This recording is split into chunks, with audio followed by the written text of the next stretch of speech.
I worshiped him. I followed him. I gave birth to him.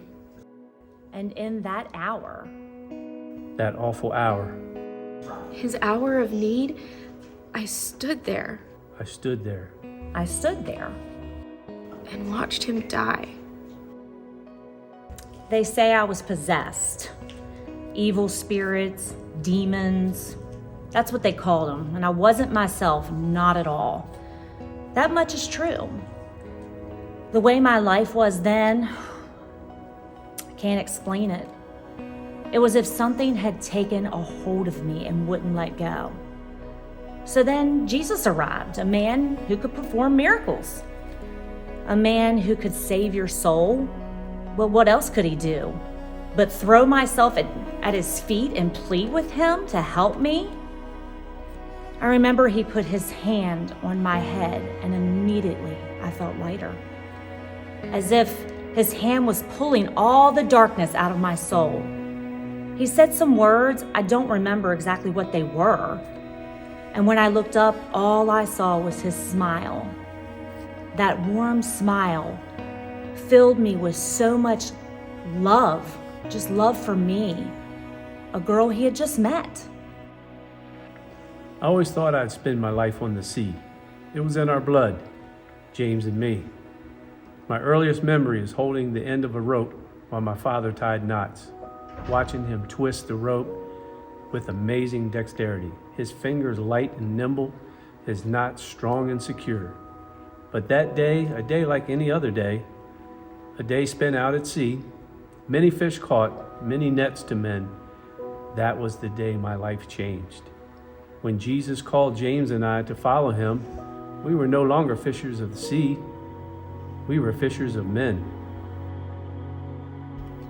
From the first moment that I held Jesus in my arms, I knew that my life was forever changed. But the day that he was born, in that stable behind the inn, that was the day that I realized my life was no longer my own. From that day forward, the most important thing was that child. A child entrusted to me by the one and only God. A child unlike any other. So full of peace, so full of light, so full of love. A love I could see in that first moment when I held him in my arms and I looked into his eyes and I knew for the first time in my life, This man is my savior. This teacher is my whole world. this child is what I was made for. This is why I'm here. This is why I'm here. This is why I'm here. I don't know how he endured it. The beatings, the torment. His body given to him by God. A body once so strong, how could they do that to him? The soldiers flogged Jesus again and again until his body gave out. And even then, soldiers held him upright as they whipped him and cracked through the air and dug its sharp teeth into his flesh. After a few lashings, I had to turn away. I couldn't see him like that. My Lord, my healer, in desperate need of healing himself.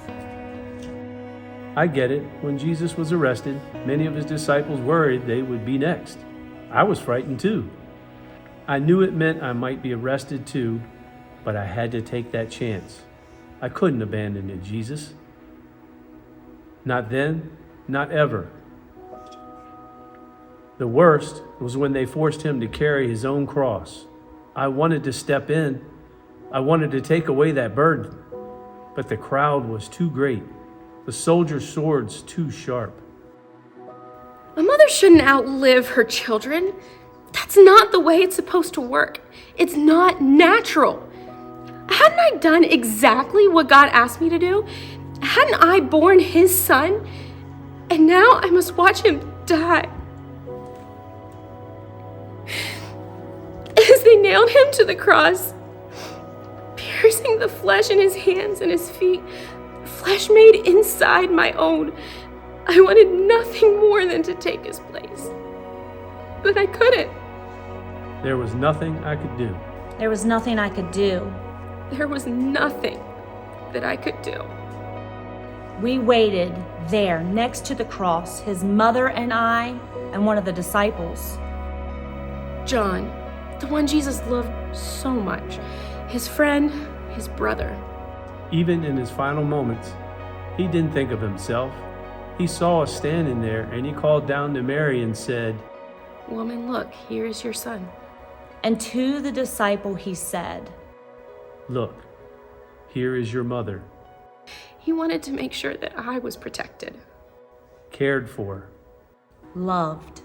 In the end, God was merciful to my son, and his death came quick. His last words were, "Father, into your hands I commit my spirit." And then it was quiet. And then it was quiet. And then it was quiet. As I stared up at Jesus, I just felt numb. God had given me this man, this beautiful man, my son, his son. My friend, my teacher, my brother. My everything. And in him, God had given the world a gift. A gift of hope for a better world. A gift of love for all God's people. For those of us who were there, those of us who knew Jesus, we can find comfort in knowing how much we meant to him while he was there. He told me I was special. He honored me every day of his life. He said, I was beloved. Beloved. Beloved.